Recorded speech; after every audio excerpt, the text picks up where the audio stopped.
അബ്ദുൾ റഹീമിന്റെ വീട്ടിലേക്ക് റഹീമിന്റെ ഉമ്മയെ കാണാൻ ബോച്ച വന്നപ്പോ അത് കാണേണ്ട ഒരു സംഭവം തന്നെയാണ്.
മര്യാദ നമുക്ക് വേണ്ടി പ്രവർത്തിച്ച ആളോടോ ഒരു മര്യാദ മനസ്സിലാവട്ടെ.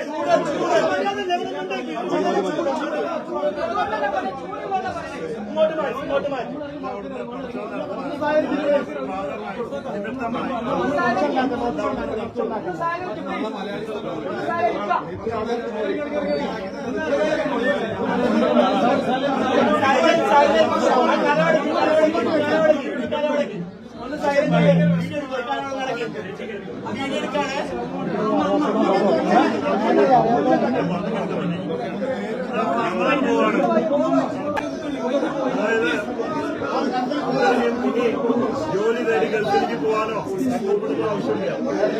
ബോച്ചെ പാർട്ട്ണറായിട്ട് ബോച്ചെട്ടി നമ്മുടെ ചായപ്പൊടിയുടെ റീറ്റെയിൽ ഹോൾസെയിൽ കച്ചവടം കടയിട്ട് കൊടുത്തിട്ട് അത് നോക്കി സ്വസ്ഥമായിട്ട് ഉമ്മേനെ നോക്കി ജീവിക്കാം. അതിനുവേണ്ടി അടുത്ത ദൗത്യം ഏറ്റെടുത്തിരിക്കുകയാണ് നമ്മൾ. കാരണം രക്ഷപ്പെടുത്തി ഇനി കഷ്ടപ്പെടുത്താൻ പാടില്ല. അതിനു വേണ്ടിയിട്ട് ഈ വരുന്ന 15-ാം തീയതി Boche Tea lucky draw ticket challenge വെച്ചിരിക്കുകയാണ്. അന്ന് കിട്ടുന്ന പൈസ എടുത്തിട്ട് അതിൽ നിന്ന് അബ്ദുറഹീമിന് കട വെച്ച് കൊടുക്കുക എന്നതാണ് ദൗത്യം. ബാക്കി പൈസ ഉണ്ടെങ്കിൽ മറ്റ് ചാരിറ്റി പ്രവർത്തനങ്ങൾക്ക് ചെയ്യാം. കാരണം 15-ാം തീയതി ഞാൻ ഓൾറെഡി ചലഞ്ച് വെച്ച് ആ 1 കോടി രൂപ ഞാൻ കൊടുത്തു. അതിന് പുറമെ ഒരു 4-5 കോടി കുറവ് വരുന്ന ഒരു ധാരണ വന്നപ്പോഴാണ് അത് വെച്ചത്. പക്ഷെ അതിന്റെ കുറവ് വന്നില്ല. അപ്പൊ ആ പൈസ ഞാൻ എടുക്കുന്നില്ല. ഞാൻ വാക്ക് പറഞ്ഞ ആ ചലഞ്ച് ബോച്ചേറ്റി ചലഞ്ച് എടുത്തിട്ട് മറ്റ് ചാരിറ്റി പ്രവർത്തനങ്ങളും ഒരു കട ഇട്ട് കൊടുക്കാൻ തീരുമാനിക്കുകയാണ്. അതിന്റെ പ്രോത്സാഹനമായിട്ട് ആ ബോച്ചേറ്റി 40 രൂപയ്ക്ക് വാങ്ങുമ്പോൾ എല്ലാവരും വാങ്ങണം. നിങ്ങൾക്ക് വാങ്ങുമ്പോൾ നഷ്ടമില്ല. നിങ്ങൾക്ക് ബോച്ചേറ്റിയും കിട്ടും. അതിനൊപ്പം ഡെയിലി ഒരു റാഫിൽ ഡ്രോ കൂപ്പണും കിട്ടും. ഡെയിലി രാത്രി 10:30 നറുക്കെടുപ്പ്. ആ നറുക്കെടുപ്പില് ദിവസേന ഒരാൾക്ക് ഭാഗ്യവാന് 10 ലക്ഷം 15,000 പേർക്ക് ക്യാഷ് പ്രൈസും കിട്ടും. അത്രയും പ്രമോഷൻ അതിനുണ്ട്. അതുകൊണ്ട് ലക്ഷക്കണക്കിന് ആൾക്കാർ ആ ടീ വാങ്ങും. അത്രയും സെയിൽസ് പ്രമോഷനാണ്. bocchetti.com അതിന്റെ റിസൾട്ട് ഡെയിലി ഉണ്ടാവും. ബോച്ചെട്ടി സോഷ്യൽ മീഡിയയിലും ഉണ്ടാവും. അപ്പോ അത്രയും സെയിൽസ് പ്രമോഷനോടുകൂടിയുള്ളതാണ്. അതുകൊണ്ട് വലിയൊരു സംഖ്യ 15-ാം തീയതി ബോച്ചെട്ടി ചാലഞ്ചിൽ കിട്ടും. അത് ഇതിനും നമുക്ക് മറ്റുള്ളവരുമായി ചേർന്ന് ബാക്കി പ്രവർത്തനങ്ങൾക്ക് ഉപയോഗിക്കാം.